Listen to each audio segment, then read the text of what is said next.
Everything changed as soon as Tamar spoke. At first, it wasn't too dramatic. A few words that slipped out during a conversation and instantly altered the atmosphere in the room. No yelling. No accusations. Tamar remained silent. She refrained from using derogatory language. All she said was, "One night, people weren't meant to know about it," she said. And phones began to light up everywhere as soon as those words were spoken. The tone on the internet became acerbic in a matter of minutes. There were no inquiries. They were picking sides. Clips proliferated quickly, lost their context, and were repeatedly shown. Tamar's name was trending, along with shock, incredulity, and conjecture. However, nobody anticipated how rapidly would Mendeecees react, and how hostile would it be. Mendeecees took the offense rather than remaining silent or gently denying the situation. His response was unmeasured. It wasn't cautious. As per the viewers, it felt intimate, irate, and nearly desperate up close. The kind of reaction that feeds a tale instead of slowing it down. People became aware that something was amiss at that point. It was more than just clearing his name. This had to do with command. Additionally, Tamar's remarks attracted more attention the more Mendeecees resisted. The question that everyone was now asking was only made more pressing by what was intended to silence her. Why did this strike such a chord? Because rather than one thing was evident from the strike, which silenced Tamar, this was far from the end of the narrative. You must consider the background that made Tamar's remarks so incendiary in order to see why Mendeecees reacted the way he did. For years, Tamar has been misinterpreted in public. Every relationship, disagreement, and poignant moment has been dissected and reenacted until her emotions are viewed as entertainment rather than reality. She eventually discovered that being honest had repercussions.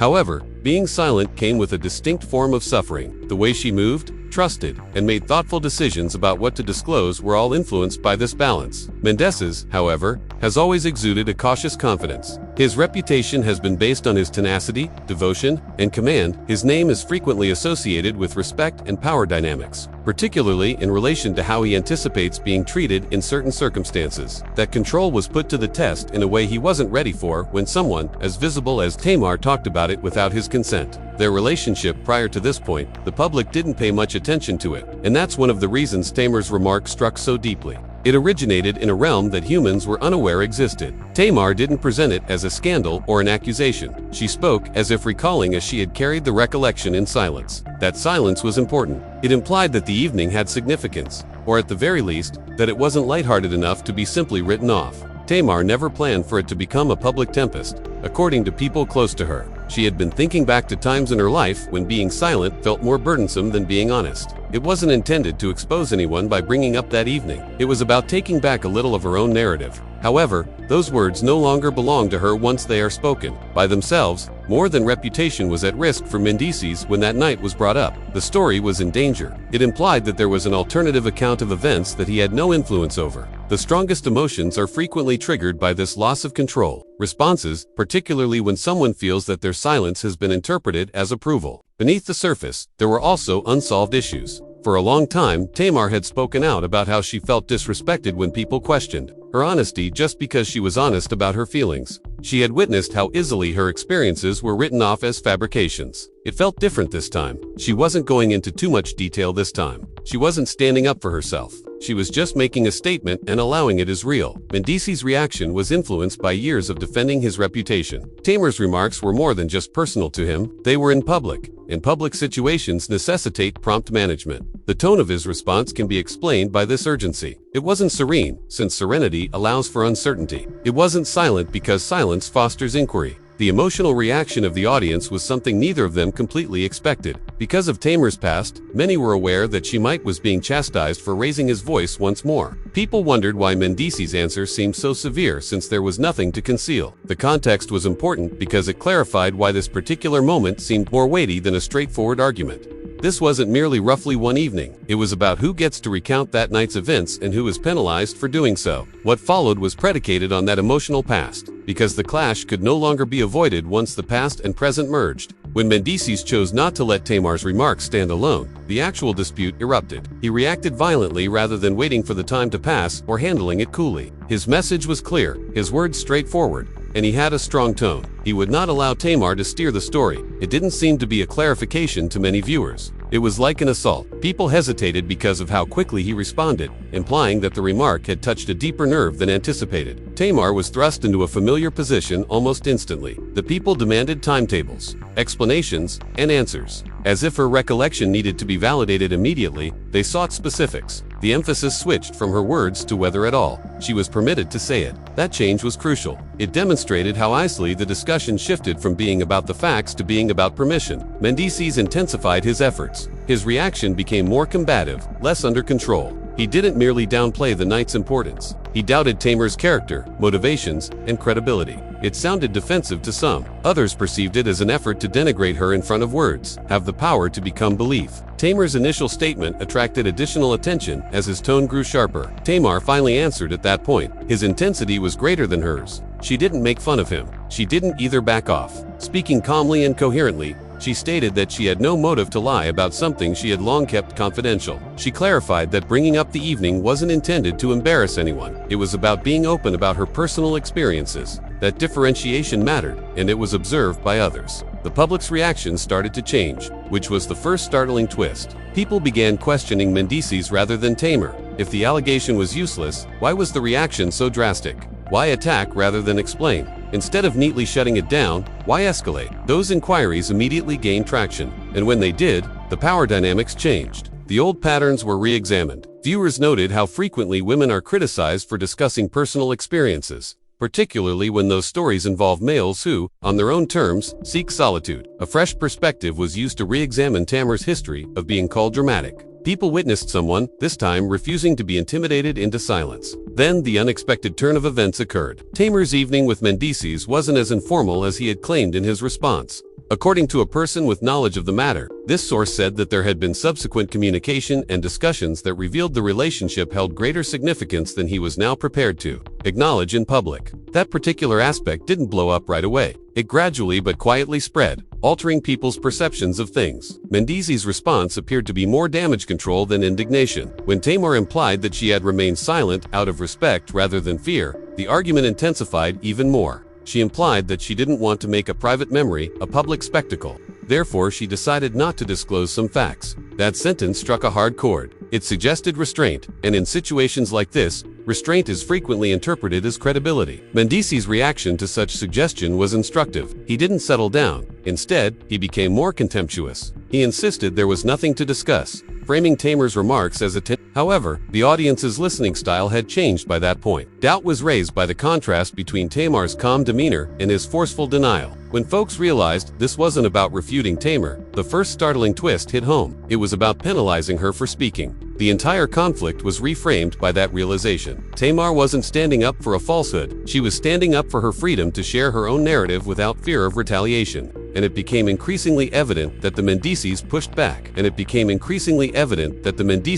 back. What had begun as a vicious assault had evolved into a public investigation of trustworthiness, authority, and control. Mendeecees started to lose control of the story he was trying to impose and was replaced by questions that he was unable to respond to without making matters worse. At the conclusion, one item was obvious. Tamar was not silenced by the assault. She was enhanced by it, and no one could control the truth, no matter what form it took. The mood surrounding the tale shifted from shock to scrutiny as the fight intensified. Individuals were no longer merely responding. They were excavating. Screenshots purporting to depict private chats started making the rounds. However, several of them were out of alignment. The dates were clipped out. The names were hazy. A few messages appeared to have been altered. Others appeared to be planted. These fictitious messages did not provide any clarification. Rather, they increased the sense of manipulation, as if someone was attempting to lead the pandemonium in a particular direction. Online areas became noisy, boisterous spaces where everyone spoke at once. Gossip spread quickly and carelessly, as it always does in situations like this. Tamar was said to be exaggerating by some. Mendeecees was overreacting, according to others. However,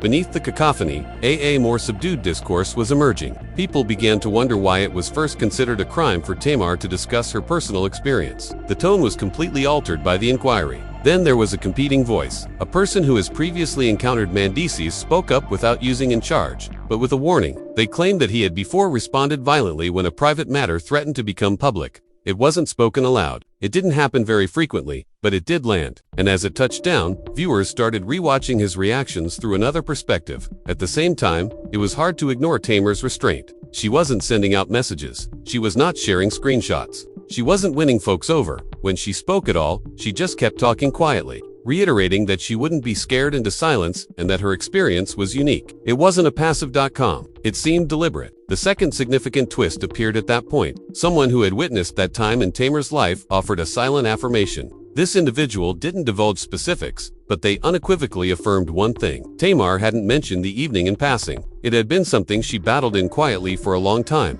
opting for quiet to prevent the turmoil she knew would ensue. The whole scenario was reframed after hearing that. Mendeecees' attack appeared considerably more severe if Tamar had remained silent out of consideration. The public's response changed once more. People started to wonder whether the attack was more about keeping Tamar from ever talking about the night than it was about denying it. Many were uncomfortable with the notion that intimidation was being used to silence her. Discussions expanded to include how frequently women are penalized for recalling aloud rather than for lying. A terrifying forecast began to circulate among commentators. They claimed that Mendeecees wouldn't simply lose control of the story if he continued in this manner. He would make more of the truth public. Aggressive denial frequently prompts more investigation, as history has demonstrated, and that pattern was precisely what this circumstance was exhibiting. There was increasing pressure behind the scenes. Tamar allegedly received quiet requests to cease interacting with All in All, suggestions that if she just kept quiet, the situation will pass. Although Tamar didn't publicly address those allegations, her behavior did speak for her. She didn't back down, nor did she escalate. She remained motionless, allowing the spotlight to burn in its designated spot. Everything was turned upside down by that unwillingness to proceed. Neither a fresh charge nor a communication leak constituted the second twist. It was the understanding that Tamar had nothing more to prove. The onslaught seemed more erratic the more grounded she remained. Once intended to put a stop to the narrative, Mendeecees' hostility now posed a risk of revealing more than he had planned. The story had completely changed by the conclusion of this stage. It wasn't more than a single night. It was about who has the right to speak, who is trusted, and who uses force when authority is lost. There was no increase in volume due to the escalation. They became sharper as a result, and everyone in the audience realized something significant. Tamar's increased effort wouldn't result in the following development. It would originate from another location where the pressure cracked. Slowly but surely, the fallout spread farther than anyone had anticipated. What had begun as a furious argument became a silent public reevaluation. The weight rose while the volume decreased. People began to rewatch everything from the start, noting subtleties they had previously overlooked, and stopped reacting emotionally. The conversation's tone changed from anger to unease, since there is no longer a clear-cut right or incorrect answer.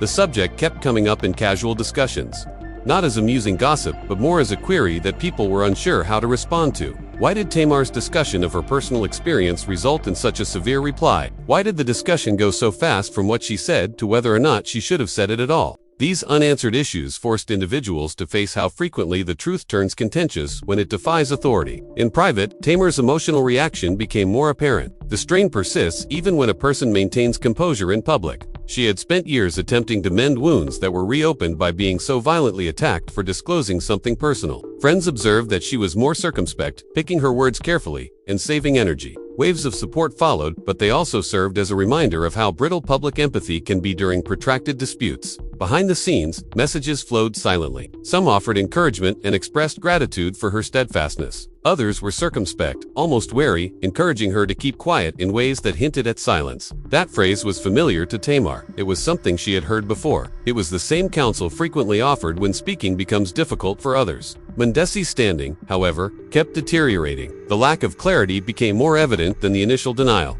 Not because of anything new, he said, but rather because of what he didn't say. Those who had first stood up for him started to back off because they didn't know how to defend the violence in the absence of proof. Tension replaced the confidence that had previously enveloped his response. According to reports, a private altercation occurred in a dimly lit area, where emotions were subdued and voices were kept under control rather than in front of cameras. Tamar was questioned about why she refused to let things go. Quietly, she replied that she got here by letting things go. No public speech could have the same impact as the answer. Relationships were subtly impacted by the consequences. Some relationships grew stronger because they were based on respect and understanding. Unresolved truths caused others to struggle. Tamar observed who didn't ask her to downplay herself and who left as soon as things were awkward. Even if it was terrible, that awareness provided clarity. Though not significantly, public opinion continues to change. The narrative began to be considered as a pattern rather than as a scandal. Commentators started discussing how frequently comments are scrutinized while allegations are magnified. Tamar's circumstances turned into an example, not because she intended it to,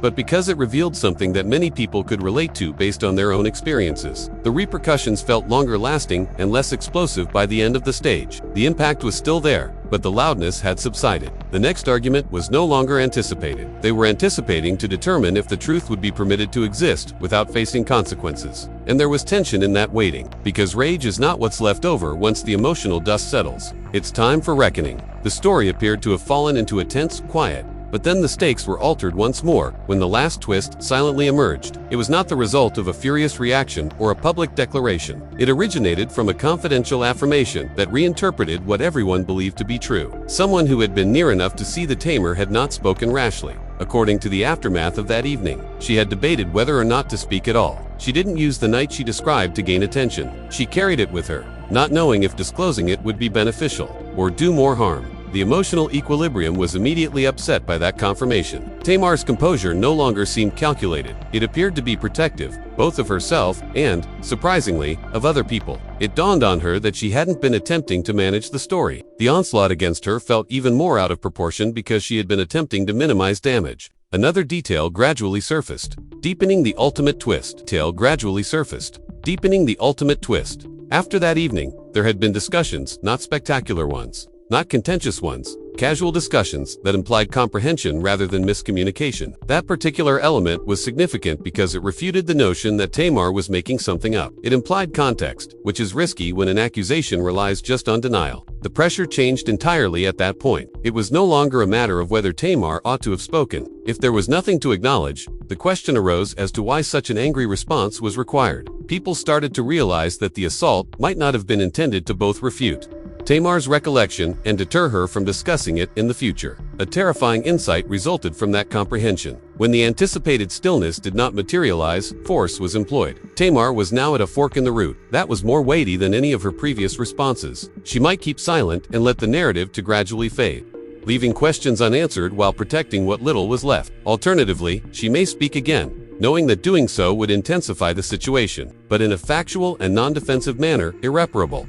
The fact that Tamar knew more than she had said was what gave the cliffhanger its gripping quality. Not surprising disclosures or scandalous details, but enough background to make goals clear. Not only would it clear her name if it were released, it would highlight the ease with which control may be lost and turn into aggressiveness. Mendeecees, however, said nothing. There was no longer any confidence in that silence. It seemed deliberate, as if someone was waiting to see which way the wind would blow before making a decision. And as time went on, the truth remained unsolved and became more weighty. It didn't matter who was right or wrong in the last twist. The question was who would move next, because there would be no turning back or reframing once the next bit of truth was revealed to the world. No refuge into ambiguity. The narrative would become unchangeable, and everyone in attendance was aware of it. This story's continuation was not the question. It was if anyone was prepared for what was about to happen. The narrative stops at this point. It's not because it's done, but rather because it's at a point where truth and quiet can no longer coexist. What started out as a single woman sharing her personal story evolved into a vicious struggle for dominance, authority, and credibility. Tamar was not only attacked, she had to deal with the well-known pressure to keep silent for ease, comfort, and reputation. And she didn't vanish into it this time. Consider what you would do if you were in that situation. If talking openly about your personal life provoked a hostile reaction intended to silence you, to keep your peace, would you withdraw? Or would you remain steadfast in the face of potentially severe and long-lasting repercussions? Would you pardon someone who assaulted you just for being honest? Or would that assault permanently alter your perception of them? Tamar and Mendeecees are not the only characters in this tale. It concerns the speed with which narratives are turned into weapons, the frequency with which peaceful truth is confronted with violence, and the expectation of silence. Until it's intolerable, it's about the price of speaking up and the price of remaining silent, and how neither choice is painless. The next chapter is about to begin. Tamar is in charge. She can let the narrative to fade. She may either speak again and demand an accounting that goes far beyond one night or one accusation, or she can let rumors settle into half-truths. Both options alter the situation. Both routes leave their mark. It's your time now. What do you think will happen next? Should Tamar provide additional details and put an end to the speculation? Or has her refusal to be scared into silence already said enough? Tell us what you think. Participate in the discussion, and remain prepared, because if the next truth is revealed, it won't merely startle people.